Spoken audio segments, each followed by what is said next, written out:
नाम मैं Mohammad Ammar Khan, freedom TV देख रहे हैं, वॉइस ऑफ दी वॉइसलेस। हम अभी सितारगंज में हैं और आपको फ्रेम में दिख रहे हैं कमल जिंदल साहब हैं, भाजपा के ज़िला अध्यक्ष, और सितारगंज में ही निवास है। और इस वक्त जो भाजपा ने संगठन की जिम्मेदारी दे रखी है, खासकर उधम सिंह नगर की, वो कमल जिंदल साहब के कंधों पर है। इससे पहले जो ज़िला अध्यक्ष थे वो शिव अरोड़ा थे। शिव अरोड़ा के बाद जब उसे वो विधायक बने हैं, तब से जो जिम्मेदारी है वो कमल जिंदल के कंधों पर है। देख रहे हैं चुनाव हाल में ही संपन्न हुआ है और सितारगंज उधम सिंह नगर जो सीट आती है वो नैनीताल सीट लोकसभा में आती है। अजय भट्ट यहाँ से जीते हैं, एक ठीक ठाक मार्जिन से जीते हैं। चुनाव कैसा रहा, चुनाव किस तरीके से बीता, क्या लूप होल रहे, क्या चीज़ें अच्छी हुई, क्या चीज़ें बेहतर हो सकती थी, तमाम हमारे सवाल रहेंगे कमल जिंदल साहब के साथ। थोड़ा टाइम अगर आगे बढ़ा तो सितारगंज की राजनीति को लेकर भी चर्चा करेंगे। सबसे पहले शुक्रिया समय देने के लिए, बात करने के लिए। अम्मार भाई, आपका, आपके दर्शकों का बहुत बहुत धन्यवाद, बहुत बहुत शुक्रिया कि आपने मुझे अपनी बात रखने का मौका दिया। कैसा रहा चुनाव, क्योंकि जब से आपने जिम्मेदारी संभाली, जिला अध्यक्ष बने, तो पहला चुनाव था लोकसभा का, जो मतलब कहते हैं एक बड़ा परीक्षा थी आपकी। खुद का आकलन कहते हैं तो किस तरीके से देखते हैं, परीक्षा में पास हुए या फेल? देखिए, चुनाव तो बढ़िया रहा, जिस प्रकार हमें आशा थी उसी के अनुरूप हमारा रिजल्ट मिला। जो बीजेपी संगठन है उसकी दृष्टि से रुद्रपुर से लेकर खटीमा तक 5 विधानसभा आती हैं। रुद्रपुर, किच्छा, सितारगंज, नानकमता, खटीमा, इसकी संगठन की जिम्मेदारी मेरे पास है। और जो हमने रणनीति बनाई उसका हमें लाभ मिला। मुझे लगता है कि जैसे कि हमारा फोकस था, जिन जिन विधानसभा में हम चुनाव हारे हैं वहाँ हमें लीड मिले। खटीमा में हम चुनाव हारे, वहाँ हम जीते। हम नानकमत्ता में हारे, वहाँ जीते। और हम किच्छा में हारे, वहाँ जीते। तो जिस प्रकार जो हमने पार्टी की बूथ स्तर पे या पन्ना प्रमुख स्तर पे जो रणनीति बनाई थी, सारे कार्यकर्ताओं ने बड़ी मेहनत करी और जनता का बड़ा सहयोग मिला।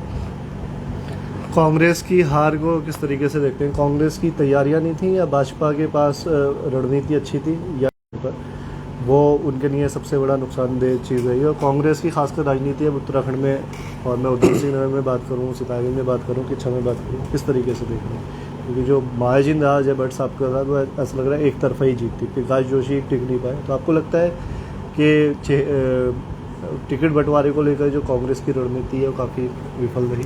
नहीं, टिकट बंटवारे की हम बात करें तो कांग्रेस के जो कैंडिडेट थे, आदरणीय प्रकाश जोशी जी, जो मेरी जानकारी है कांग्रेस के राष्ट्रीय स्तर के पदाधिकारी हैं।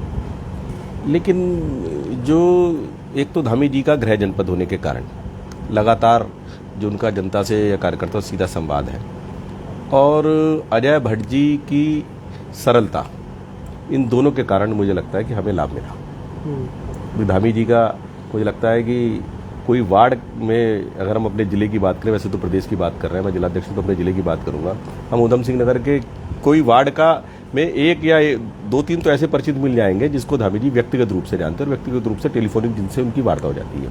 आदमी को लगता है, आम जनता को लगता है कि हमारे बीच का आदमी मुख्यमंत्री, अपनी बात हम कह सकते हैं। और हम अजय भट्ट जी की बात करें, अजय भट्ट जी कितने सरल आदमी है आप सब जानते हैं। तो उन दोनों की, धामी जी ने विकास के काम करें, इसका मुझे लगता है लाभ मिला। और ये प्रकाश जोशी जी कांग्रेस के, वो भी अपने आप में बड़े नेता है। कोई मेहनत कांग्रेस ने करी, लेकिन जनता कांग्रेस को पसंद नहीं कर रही है, इस कारण हम जीते। भाजपा में देखता हूँ सीएम धामी का प्रोग्राम होता है 15 अगस्त रुद्रपुर काशीपुर। हालांकि यहाँ खटीमा या चंपावत आप साथ दिखते हैं। जिलाध्यक्ष जो हैं सीएम धामी के बहुत ज़्यादा करीबी रहते हैं, लगभग फ्रेम में दिखते हैं। तो आपको लगता है कि जब से भाजपा सरकार आई है, जो जिलाध्यक्ष, अब जो संवाद वाली खिड़की खुली है एक सीएम की और जिलाध्यक्ष की, पहले से काफ़ी, मतलब पहले की तुलना में काफ़ी, मतलब आप ये कह सकते हैं एक प्लेटफॉर्म दिया है भाजपा में। जो संवाद का एक प्लेटफॉर्म है, वो ज़्यादा कांग्रेस से बड़ा रहा है। क्योंकि बाकी पार्टियों में खासकर एक सीएम किसी भी ज़िले के ज़िलाध्यक्ष से मिलना, मुझे लगता है कि उसके लिए वो होता है प्रोटोकॉल के हिसाब से कि चलो ठीक है, आप विधायक से मिल सकते हैं, एमपी से मिल सकते हैं। लेकिन मैं देखता हूँ जिलाध्यक्ष जो है करीब में रहते हैं, बात पहुँचाते हैं, सुनते हैं वो। देखिए, अभी मैं, आपने बिल्कुल ठीक प्रश्न नहीं करा। अभी मैं किसी व्यक्तिगत काम से बरेली में गया था। हाँ।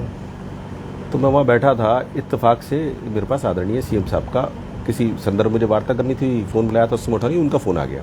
तो मैं जिन लोगों के बीच में बैठा था वो सब मेरे रिलेटिव थे, सामाजिक लोग थे। उनको बड़ा आश्चर्य हो रहा था कि मुख्यमंत्री जी कितनी सरलता से बात कर रहे हैं। तो एक तो क्या है कि भाई हमारे बीच के मुख्यमंत्री हैं, और जितनी सरलता से, जितनी आसानी से मुख्यमंत्री से बात हो जाती है हम सब जिलाध्यक्षों की या कार्यकर्ताओं की, इससे ये लाभ मिलता है कि हम जनता की जो समस्या होती है वो सीधे बता देते हैं माननीय मुख्यमंत्री जी को, और सीधे बहुत ही जल्दी उसका समाधान होता है। मैं वही कहना चाह रहा हूँ, भाजपा की यही सबसे बड़ी ताकत बिल्कुल, है कि भाजपा के पास कम्युनिकेशन है, कांग्रेस के पास कम्युनिकेशन नहीं है। सीधी बात होती है, सब कोई भी कार्यकर्ता आदरणीय मुख्यमंत्री से सीधी बात कर लेता। हम तो जिलाध्यक्ष हैं, लेकिन हमारा मंडल अध्यक्ष भी या बूथ का कार्यकर्ता है वो सीधे माननीय मुख्यमंत्री से बात कर लेते हैं, और वो उनकी बात को गंभीरता से लेते हैं, रिप्लाई देते हैं। एक बहुत बड़ा कारण जो आप कह रहे हैं, ये भी एक बहुत बड़ा कारण है कि जो हमें वोट मिले या लोग जो हमारी पार्टी से हम लोगों से जुड़े, उसके पीछे एक बहुत बड़ा कारण है कि ये भी है कि हमारा संवाद सीधे है, ये भी एक कारण है।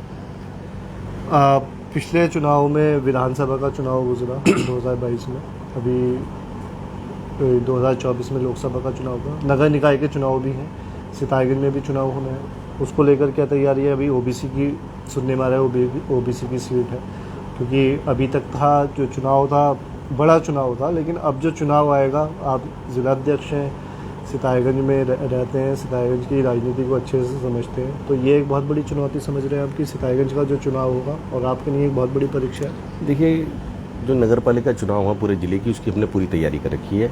हम माइक्रो मैनेजमेंट से चुनाव जीतेंगे, और अभी तो चुनाव आयोग फाइनल करेगा कि सीट एससी होगी, सामान्य होगी, ओबीसी होगी। जो भी सीट होगी, हर एक सीट के लिए हमने पूरे जिले में और ख़ासतौर पर सितारगंज में हमने पार्टी ने अपना सर्वे करा रखा है। सितारगंज जो सीट की अगर हम खासतौर पे बात करें, जैसा आपने पूछा, निश्चित रूप से मैं दावे के साथ कह सकता हूं कि भारतीय जनता पार्टी चुनाव जीतेगी। शहर में मजबूत है भाजपा, बहुत मजबूत है, हर हालत में भारतीय जनता पार्टी चुनाव जीतेगी। जिस प्रकार हमारे जो क्षेत्रीय विधायक हैं, सौरभ बहुगुणा जी जो मंत्री हैं, इस पर लगातार जो काम विकास के हो रहे हैं, आप देखें लगभग 6-7 किलोमीटर की सड़कें विधायक निधि या माननीय धामी जी के माध्यम से बनी हैं, और लोगों के छोटे छोटे काम हो रहे हैं। जिस प्रकार से आदरणीय धामी जी का जनता से सीधा संवाद है, ऐसे ही हम कह सकते हैं कि अगर हम सितारगंज विधानसभा की बात करें, सितारगंज विधानसभा के हर व्यक्ति का आदरणीय सौरभ बहुगुणा जी से, जिनको सौरभ भाई के नाम से सब लोग कहते हैं, सीधी भैया से सीधी बात है, तो इसका लाभ भी हमें मिलेगा, क्योंकि वो भी लगातार जनता के बीच में रहेंगे। लोकसभा चुनाव में सौरभ भाई की वजह से वोट परसेंटेज बढ़ा है, करीब 5 या 4,500 का फर्क रहा है, जो पिछले साल की तुलना में 4,000 वोट कम थे, इस बार ज़्यादा थे, यानी कि कह सकते हैं गुड एवरेज था। लेकिन जो हमारे आंकड़े कह रहे हैं कि सितारगंज में जो शहर का बूथ है, जहाँ पे नगर पालिका का चुनाव होना है, ग्रामीण क्षेत्रों में तो नहीं होना नगर पालिका का चुनाव, वहाँ पे आप लोग कमज़ोर हैं। करीब 27 बूथों में से 17 बूथों पे भाजपा हारी है। तो आपको लगता है कि मतलब जो आप आकलन बता रहे हैं कि भाजपा मजबूत है शहर में, तो हमें लगता है वहाँ तो आपके लिए चिंता का विषय है, सोचना चाहिए। 27 में से अगर 17 बूथ पे वोट कम पड़ रहा है, या उसको ये इस तरीके से कह लीजिए भाजपा हारी है, तो ये तो आपके लिए भी चिंता का विषय है, सौरभ भाई के लिए भी चिंता का विषय। जो बात कह रहे हैं हम, इस पे चर्चा हुई है, और हम लोग उसके लिए कैसे हम जीते उसके लिए रणनीति बना रहे हैं। उसका क्या कारण है बहुत बड़ा, कि जो हमने पूरा एनालिसिस किया कि हमें सितारगंज में ग्रामीण क्षेत्रों में तो मुस्लिम समुदाय के वोट अच्छे खासे मिले, लेकिन सितारगंज के अंदर कुछ ऐसे बूथ थे कि जहाँ हमें वोट नहीं मिले। ये बात बिल्कुल ठीक है, और राजनीति में जो सच बात है वही करनी चाहिए। लेकिन जो हमने प्लानिंग करी है, चुनाव का रिजल्ट आने के बाद माइक्रो मैनेजमेंट के माध्यम से हमने देखा है कि किस बूथ पर हमें कम वोट मिले हैं, किस में ज़्यादा मिले हैं। चुनाव का रिजल्ट आने के बाद उसी रात से, उसी दिन से हम लोग सक्रिय हो गए हैं। उसी आधार पे मैं आपसे कह रहा हूँ कि हम निश्चित रूप से जो हम अपनी तैयारी कर रहे हैं, या हम नए लोगों को पार्टी के अंदर जोड़ने की कोशिश कर रहे हैं, हम जीतेंगे। वजह क्या मानना है? सितारगंज में अगर शहर से वोट कम पड़ रहा है, तो इसका मतलब शहर के लोगों का रुझान जो है कम हो रहा है। आप खुद यहाँ पे हैं, सौरभ भाई यहीं से हैं, मंत्री हैं, आप जिलाध्यक्ष हैं। अगर अपने ही बूथों पे, वो भी खासकर शहरों में कमज़ोर हो रही है भाजपा, तो इसका आप क्या मानना है, रीज़न क्या है उसका? एक बहुत बड़ा कारण ये भी है कि जिस दिन चुनाव था 19 तारीख को, उस दिन चुनाव के दिन शादियाँ बहुत थी। वैसे तो हम पूरे उत्तराखंड की बात करें, सबसे ज़्यादा वोट परसेंटेज सितारगंज में पड़ा है, 72% लगभग पड़ा है। पूरे उत्तराखंड में सितारगंज विधानसभा सबसे ज़्यादा वोट पड़ा है। लेकिन शहर के अंदर क्या था कि उस दिन शादियाँ बहुत थी, तो बहुत से लोग सितारगंज से बाहर चले गए थे। ये भी एक बहुत बड़ा कारण था। लेकिन जो अब हमने उसके बारे में हर एक बिंदु पे, हर वार्ड वाइज, हर बूथ वाइज हम लोग एनालिसिस कर रहे हैं, और मुझे लगता है कि हम बहुत जल्दी पूरे निष्कर्ष पर निकलेंगे, और चुनाव कैसे जीते उसकी रणनीति हम बना रहे हैं। कई लोगों का मानना होता है कि कमल जिंदल के पास जब से पद आया है, थोड़ा जो पहले लोगों को सम्मान मिलता था उसमें थोड़ा फ़र्क आया है।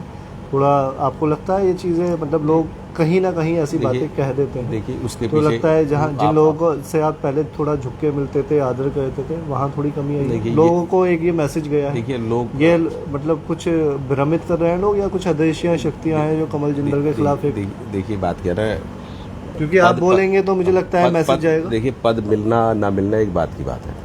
राजनीति में हम संगठन की राजनीति कर रहे हैं, आज जिलाध्यक्ष है, कल को कोई और होगा। लेकिन जो हमें अपने बुजुर्गों ने हमें सिखाया है, हर एक व्यक्ति का, चाहे किसी समाज का हो, किसी धर्म का, व्यक्तिगत रूप से सम्मान करना।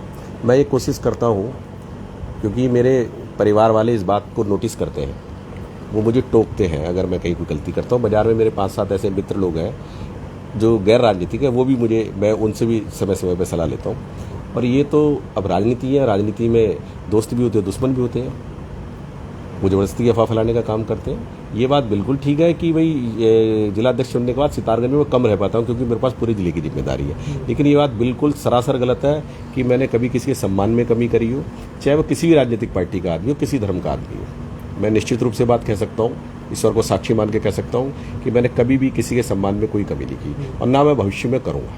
क्योंकि जबरदस्ती में राजनीति में चाहने वाले बहुत होते हैं, कुछ लोग ज़्यादा चाहने वाले होते हैं, जबरदस्ती की चर्चा कर देते हैं। वो इन बातों को कोई औचित्य नहीं है, क्योंकि ये मेरे संस्कार में नहीं है कि मैं किसके सम्मान में कमी करूं या किसके सम्मान ना करूं। ये बात भी ठीक है कि जिलाध्यक्ष चुनने के बाद मैं सितारगंज में समय कम दे पाता हूं, क्योंकि मेरे को जिले में कभी रोज मीटिंग होती है तो मुझे जाना रहता है। कोई आलोचना करता है, जैसे हमें लोग बताते हैं कि आपसे गलती हुई या आप यहाँ गलत बोल गए, तो हम कई बार कोशिश करते हैं उसका हम खंडन करते हैं। कमल जिंदल के साथ ऐसा होता है राजनीति में, जरूर जाहिर सी बात है, आपने कहा गलतियाँ होती हैं, सभी से होती हैं। आपकी कोई आलोचना करता है, बताता है, तो कोशिश रहती है गुंजाइश की, मैं सुधार पूरी की। कोशिश करता हूँ। मनुष्य है, मनुष्य से कोई गलती भी होती है। अगर किसी मित्र ने या शत्रु ने कहीं मेरी कोई आलोचना करी है, कहीं उसने कोट करके कहा कि आपकी ये कमी है, तो मैं पूरी तरह कोशिश करता हूँ कि मैं उस कमी को दूर करने की कोशिश करूँ। मैं आलोचनाओं का स्वागत करता हूँ। कमल भाई, जिला अध्यक्ष होने से पहले, भाजपा के नेता होने से पहले आप एक सितारगंज के नागरिक हैं, और मैं भी शहर से हूँ, तो शहर के नाते आपके सबसे व्यवहारिक संबंध हैं, पारिवारिक भी हो सकते हैं। तो कई बार आपको लगता है कि जिला अध्यक्ष बनने के बाद उन संबंधों में कोई कमी आई है, या लोग आपसे दूर हो रहे हैं, इस तरीके का थोड़ा जिम्मेदारी आई है? आपने कहा मैं सितारगंज में थोड़ा कम रहता हूँ, ये चीज़ महसूस करते हैं? शुरू में ऐसा लगा, और शुरू में मैंने ही महसूस करा, मेरे मित्रों ने भी कहा। लेकिन अब मैं प्रयास करता हूँ कि मैंने एक मैनेजमेंट ऐसा बनाया है कि मुझे कहीं जाना होता तो मैं इस हिसाब से करता हूँ कि सितारगंज में कोई भी कार्यक्रम है, सितारगंज में किसी या सुख दुख में जाना ना छूटे, क्योंकि मूल रूप से सितारगंज तो मेरा घर है ना। तो यहाँ के लोगों के कोई भी काम हो उनका मैं कर सकूँ, ये मैं कोशिश करता हूँ। जाहिर सी बात है, आप सबको व्यक्तिगत तौर पे जानते हैं, भले वो दूसरी पार्टी में भी हों और या अपनी पार्टी में हों। हरीश दुबे की मैं बात करूं, वो कांग्रेस में चले गए। अभी तक वो जब चेयरमैन बने तब निर्दलीय थे, इंडिपेंडेंट लड़े और जीते वो, और भाजपा और कांग्रेस को हराया उन्होंने। और जो आपके पुराने साथी थे मतलब पार्टी के, सुरेश गंगवार, वो पहले भाजपा में थे, फिर वो कांग्रेस में गए, फिर भाजपा में गए। तो एक तो चले गए कांग्रेस में, लेकिन एक जो गए थे वो वापस आ गए। क्या कहना चाहेंगे? देखिए सुरेश भाई, इसमें कोई दो राय नहीं, मेरे बचपन के मित्र हैं। अच्छा, आपके बचपन के दोस्त हैं। पार्टी में आए हैं, उनका स्वागत है। और भारतीय जनता पार्टी बहुत बड़ा परिवार है, इसमें हर व्यक्ति का स्वागत है। और मेरा तो ये मानना रहता है कि राजनीति ठीक है, अपनी जगह है, लेकिन राजनीति और व्यक्तिगत संबंध दोनों अलग अलग चीज़ है। आदमी को अपनी पार्टी के प्रति पूरी तरह, अपने नेता के प्रति पूरी तरह वफादार रहना चाहिए, और लेकिन अपनी तरफ से प्रयास करना चाहिए कि मैं ये प्रयास करता हूँ कि गलत टीका टिप्पणी हम किसी के लिए ना करें, और हल्की बात जिसे कहा जाता है देसी भाषा में, हल्की बात नहीं कहनी चाहिए। तो मैं भी कोशिश करता हूँ कि मुझे नहीं कहनी चाहिए, और मुझे लगता है कि हम सब उम्र के, हम सब एक ही एज के नेता हैं, हम सबको प्रयास हर एक के लिए करना चाहिए, कभी भी किसी के लिए हल्की बात नहीं करना चाहिए, क्योंकि राजनीति में कब क्या घटना घट जाए कुछ नहीं पता रहता। तो आते हैं, मुलाकात होती है, अब से पार्टी में आए? नहीं, मैं जब वो पार्टी में तो भाई आपने कहा एक ही परिवार में आ गए हैं। जब मैं वो पार्टी के अंदर आया तो उसके बाद वो मेरे पास आए थे, सुरेश गंगवार जी। उन्होंने मेरे से कहा मैं पार्टी में आया हूँ, तो वो मेरे से मिलने आए थे, मेरे ऑफिस में यहीं आए थे सुरेश गंगवार। लेकिन हरीश दुबे कांग्रेस में चले गए। और हरीश दुबे मेरे पुराने पड़ोसी हैं, और जहाँ मेरा पुराना घर था वो हरीश भाई और हम आमने सामने रहते थे। ठीक है, कांग्रेस में है वो, इस समय कांग्रेस में आए। सबके लिए शुभकामनाएं। सबके लिए शुभकामनाएं। क्या लग रहा है भाजपा का जो अब चेयरमैन का इलेक्शन होगा, भाजपा कितनी मजबूत है? देखो, चेयरमैन के पहली बात तो आयोग सितारगंज में कौन सी सीट आती है, ओबीसी आती है, ओबीसी की ज्यादा प्रबल संभावना है। ओबीसी कोई चेहरा है आपके पास? चेहरे 3-4, अभी तो किसी का नाम लेना उचित नहीं है अभी किसी का नाम लेना, लेकिन मुझे ऐसा लगता है कि हमारे पास ओबीसी में 2-3 चेहरे हैं, हमारे पास सामान्य में 2-3 चेहरे हैं, हमारे पास एससी में चेहरे हैं, हमारे पास जो भी सीट आएगी उसके लिए 2-3 चेहरे हैं हमारे पास। 2-3 चेहरे हैं, मजबूत हैं, मजबूत। निश्चित रूप से मैं आपसे बिल्कुल पूरी गंभीरता से बात कह रहा हूँ कि जिस प्रकार से आदरणीय धामी जी ने विकास के काम करे और आदरणीय सौरभ बहुगुणा जी लगातार जनता के बीच में काम करते हैं, निश्चित रूप से भारतीय जनता पार्टी चुनाव जीती। अभी क्या आगे की रणनीतियां हैं, सौरभ भाई के अभी क्या प्रोजेक्ट्स हैं, उस पर थोड़ा बताना चाहेंगे? देखिए, आप सितारगंज के अंदर, हम सितारगंज सरकारी अस्पताल की बात करें, सितारगंज अस्पताल सुधार हो गया। कल मैं आदरणीय मुख्यमंत्री जी की एक बैठक थी तो गया था, तो आदरणीय धन सिंह रावत जी से मेरी बात हुई थी। वो मुझे बता रहे थे कि सौरभ बहुगुणा जी लगातार उनके प्रयासों से सितारगंज में उप जिला चिकित्सालय बना है और सौरभ बहुगुणा जी ने भी माननीय मंत्री से बात करी है। वो मुझे बता रहे थे, मेरा भी उन पर चर्चा हुई। बहुत जल्दी सितारगंज उप जिला चिकित्सालय में जो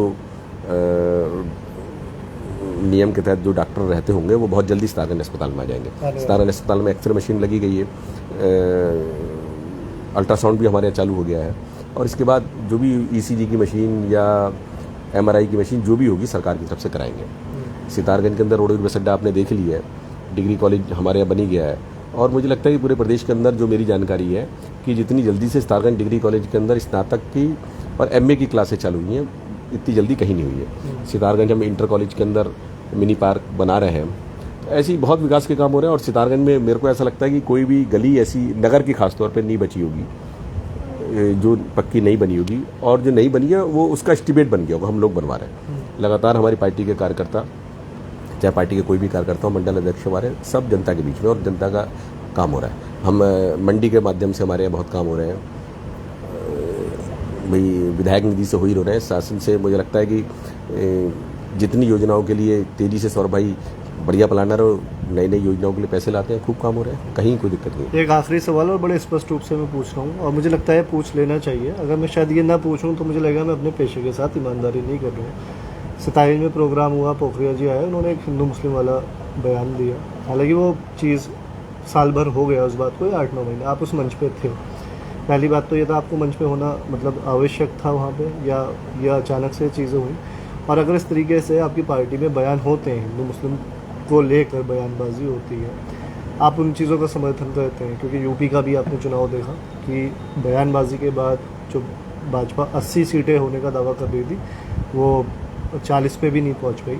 और अगर आप सितारगंज की बात करें कि कोई बाहर का नेता आके यहाँ हिंदू मुस्लिम को लड़ाने वाली बातें करता है, क्योंकि हमारा जो शहर है, आप भी शहर के, मैं भी हूँ, तो लोग आपका भी लोगों से ताल्लुक़ है, मेरा भी है, कि जितनी प्यार मोहब्बत मुझे लगता है इस शहर में वो शायद आसपास उतनी कहीं नज़र नहीं आती है। तो आप इन चीज़ों का समर्थन करते हैं? और क्योंकि आपकी छवि एक ऐसी रही है, आप बड़ा सोशल परिवार रहा है, आपका जो मेडिकल है, लोग कहते हैं कि 2 बजे भी रात को चले आओ तो भाई कभी लौटाया नहीं जाता अगर इमरजेंसी है। इन चीज़ों को आप किस तरीके से देखते हैं? तो आपको खुद नहीं लगता कि आपकी एक व्यक्तिगत छवि पे इन चीज़ों का असर पड़ता है? देखिए, वो तो क्या कि एज ए जिलाध्यक्ष एक कार्यक्रम था, मेरे को सूचना मिली तो मुझे वहाँ जाना था, मैं गया। लेकिन मेरा कहना है कि ऐसे बयानों से बचना। मैं इसमें एक चीज़ और जोड़ दूँ, हमारे जो शहर के विधायक हैं, मंत्री हैं प्रदेश के, सौरभ भाई पढ़े लिखे हैं, वो कई बार फ्रीडम टीवी के इसी लाल माइक पे बोल चुके हैं कि मैं भी अगर हिंदू मुस्लिम करूँगा, मेरे पढ़े लिखे होने का क्या फ़ायदा? मैं ये वाली राजनीति करता, मैं प्रोग्रेसिव राजनीति पे बिलीव करता हूँ, जो मतलब विकास की राजनीति हो। ये मुद्दे मुझे लगता है कि आज के टाइम में इन मुद्दों की ज़रूरत है। लेकिन कई बार पार्टी में कुछ लोग ऐसी बातें कह जाते हैं, तो कहीं ना कहीं आपको नहीं लगता कि देखिए, उस कार्यक्रम में, जिस कार्यक्रम की आप चर्चा कर रहे हैं, उसमें एज ए जिलाध्यक्ष मेरे को सूचना मिली, मैं कार्यक्रम में गया। मेरा व्यक्तिगत रूप से मानना है कि हमें ऐसे बयानों से बचना चाहिए, एक बात। और दूसरी बात, मैं बहुत स्पष्ट रूप से कह दूं, मैं ऐसे बयानों का मैं व्यक्तिगत रूप से समर्थन नहीं करता। आदरणीय मोदी जी एक बात कहते हैं कि सबका साथ सबका विकास। हम लोग सबके विकास की बात करते हैं, और तराई तो गुलदस्ता है। हम लोगों को देश को आगे बढ़ाना है, तो देश तभी आगे बढ़ेगा जब हम सब मिलजुल के आगे बढ़ेंगे। भाई, इसी देश के अंदर, देश की आज़ादी के अंदर, जहाँ भगत सिंह जी ने, चंद्रशेखर आज़ाद ने कुर्बानी दी, अशफाक उल्लाह ने भी कुर्बानी दी। और मेरा तो अपना मानना है कि हम लोगों को हिंदू मुस्लिम से ऊपर उठ के देश के विकास की बात करनी चाहिए। आपको लगता है वो एक गलती थी? देखिए, वो मैंने आपसे कहा ना, वो बड़ी दुर्भाग्यपूर्ण घटना थी। सितारगंज में की अगर हम बात करें, सितारगंज के अंदर आज तक सितारगंज के इतिहास में हमारी भी उम्र 50 साल हो गई है, हिंदू मुस्लिम की कोई घटना नहीं हुई, और कभी हिंदू मुस्लिम की घटना होने का कोई प्रयास करता है। 2-3 घटनाएं हुई, शायद आपको पता है या नहीं पता, कि लोगों ने फेसबुक में डाला, वो मुस्लिम समुदाय के लोग भी थे, हिंदू समुदाय के भी थे। तो हम लोगों ने प्रयास करके सितारगंज के हिंदू और मुसलमान नेताओं ने, दोनों की मैं बात कर रहा हूँ, जो सितारगंज की जो लीडरशिप है, चाहे विपक्ष की पार्टी की लीडरशिप हो, मुस्लिम लीडरशिप हो, हिंदू लीडरशिप हो, चाहे बीजेपी, कांग्रेस, किसी पार्टी के लोग हैं, आज तक सितारगंज में एक आध नेताओं को अगर हम छोड़ दें, वो सब लोग इस बात पे सहमत रहते हैं कि भाई हिंदू मुसलमान की बात होगी तो हम सितारगंज में हिंदू मुसलमान या कौमी एकता को कोई खलल डालने की बात करेगा, हम नहीं होने देंगे। तो मैं फिर ये आपके माध्यम से कहना चाहता हूँ कि हम लोग, जब तक हम लोग एक्टिव राजनीति में या सोशल जीवन में या जब तक जिंदा है, मैं ये बात कह सकता हूँ, हम लोगों का प्रयास रहेगा सितारगंज की जो एकता वो बनी रहे। क्योंकि मैं अटल बिहारी का कथन जो है वो हमेशा कोट करता हूँ। उन्होंने कहा कि हम राजनीतिक तौर पे मतलब जो है शत्रु हो सकते हैं, एक दूसरे के दुश्मन हो सकते हैं या एक दूसरे के खिलाफ हो सकते हैं, लेकिन वैचारिक और सामाजिक तौर पर हम सब लोग जो हैं वो भाई हैं। बिल्कुल ये बात मैंने आप सदन में उन्होंने बात बोली कई बार खड़ी। देखिए, राजनीतिक तौर पे हमारी मतलब सोच अलग हो सकती है, लेकिन वैचारिक और सामाजिक तौर पे हम दूसरी बात कहें, मैं बात जो कह रहा हूँ, मुझे कई बार व्यक्तिगत रूप से इस बात की पीड़ा होती है कि हम लोग अपने व्यक्तिगत स्वार्थ के लिए ज़बरदस्ती हिंदू मुसलमान करने की कोशिश करते हैं। मैं फिर वही बात कर रहा हूँ कि भाई जब हमारा शीर्ष नेतृत्व ये बात करता है हमें कि भी सबका साथ सबका विकास की बात करते हैं, और जितनी मुझे अपने धर्म की जानकारी है, हमारे यहाँ तो ये कहा गया वसुधैव कुटुंबकम कि पूरा विश्व एक परिवार है। जब पूरा विश्व एक परिवार है तो परिवार में सब हम भाई भाई हैं, फिर लड़ाई की बात कहाँ से आ गई? इस्लाम में भी कुछ ऐसे ही कहा गया है कि भाई भगवान के लिए कहा गया, जो मेरी छोटी मोटी जानकारी है कि वो पूरी दुनिया का मालिक है। अगर वो पूरी दुनिया का खाली मुसलमानों का मालिक होता तो कहा जाता है मुसलमानों का मालिक हो, जो मेरी जानकारी है, पता नहीं सही है गलत है वो। तो भाई वो कहते हैं हम पूरी दुनिया का मालिक हो, जिसमें हम भी आ गए। हमारे यहाँ कहा गया है वसुधैव कुटुंबकम, पूरा विश्व एक परिवार है। तो जबरदस्ती मेरा अपना व्यक्तिगत रूप से मानना है कि राजनीति तभी हो पाएगी जब हम जिंदा रहेंगे, विकास तभी हो पाएगा। किसी घर का विकास भी तभी होता है जब 4 भाई या 5 भाई हैं, 5 भाई में लड़ाई नहीं होगी तो घर खूब विकास करेगा, लड़ाई होगी तो कोई विकास नहीं होगा। देश भी विकास तब कर पाएगा, प्रदेश भी विकास तब कर पाएगा जब हम सब एक रहेंगे। तो मेरा अपना मानना है कि हम सब लोगों को, मैं सभी के लिए बात कर रहा हूँ, अपने आप को शामिल करके कह रहा हूँ कि हम लोग व्यक्तिगत स्वार्थ छोड़ के देश कैसे आगे बढ़े उसकी चिंता करें। इन सबसे हम सबको दूर रहना चाहिए। शुक्रिया जिंदल साहब बात करने के लिए। बहुत बहुत धन्यवाद आपका।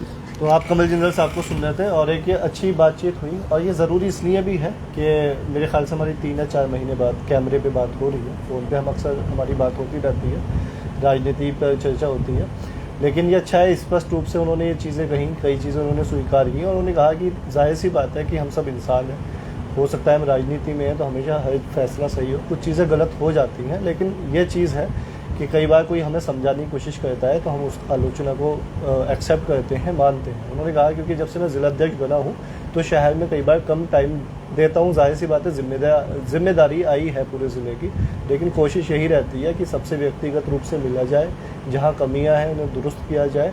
और उन्होंने ये भी कहा कि चुनाव है, जो जहाँ हम बूथों पे कमज़ोर रहे हैं, अगले दिन हमने मीटिंग बुलाई और उस पर हम काम कर रहे हैं कि उन बूथों पे हम जो है जब चुनाव हो तो जीत के आएँ। और चेहरे को लेकर कहा इन्होंने कि हमारे पास 2-3 चेहरे हैं, अभी बताना उचित नहीं होगा कि कौन उसमें फ़ाइनल होगा, लेकिन यह है जैसे ही चुनाव आगे अपनी मंजिल की तरफ बढ़ेगा तो चीज़ें क्लियर होंगी। और एक चीज़ जो अहम मैंने कहा, मैं ये सवाल अगर नहीं पूछूंगा तो शायद अपने पेशे से ईमानदारी नहीं कर पाऊँ। उन्होंने कहा कि वो व्यक्तिगत तौर पे ऐसे बयानों का समर्थन नहीं करते हैं, चाहे वो कांग्रेस की तरफ से आए या किसी भी पार्टी की तरफ से आए, जिसमें हिंदू मुस्लिम 2 समुदाय को लड़ाने की बात कही। और उन्होंने कहा कि वो जिलाध्यक्ष होने के नाते उस प्रोग्राम में गए थे, लेकिन उन्हें इस तरीके की जानकारी नहीं थी कि ऐसा भाषण दिया जाएगा, क्योंकि उस बयान के बाद से बताना ये ज़रूरी है कि कमल जिंदल साहब की शहर में काफ़ी आलोचना हुई कि वो बैठे हैं। तो ये सारी चीज़ें उन्होंने आज क्लियर की हैं, तो जाहिर सी बात है एक मैसेज तो लोगों तक पहुँचेगा।